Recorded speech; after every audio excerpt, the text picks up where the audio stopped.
Laurent Constanciello, la première partie du championnat se termine. Quels enseignements peut-on en tirer? Je dirais que jusqu'à présent, par rapport à l'objectif qui était dans les 8 premiers, on est en plein dedans, on a la 8e place. Évidemment, on est un peu plus ambitieux parce qu'on veut absolument éviter au stand en play-off.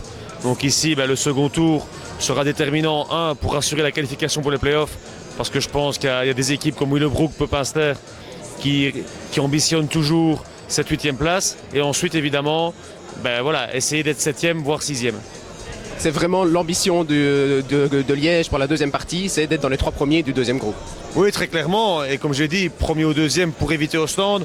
Parce que quand on regarde en dessous de stand, il y a quand même un fossé qui est creusé. Et je vais dire que jouer le deuxième, troisième ou le quatrième n'a pas une grande importance.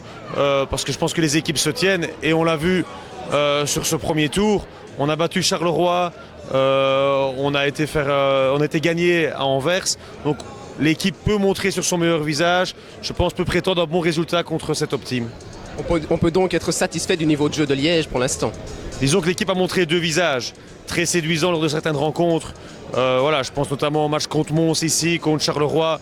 On a été dominant. Ici, il y a quelques semaines contre Bruxelles, on fait une deuxième mi-temps vraiment exceptionnelle. Puis il y a le mauvais visage, j'ai envie de dire, où on passe au travers. Il y a eu le match d'Alost, il y a ici 7 jours. On est passé totalement à travers, on n'a pas eu le niveau. Je pense que ça peut s'expliquer par le manque de rotation depuis la blessure de Boris. On tourne à 7 ou 8 joueurs maximum face à des équipes qui parfois ont la possibilité de tourner à 10 ou 11 joueurs. Et forcément, sur 40 minutes, on souffre.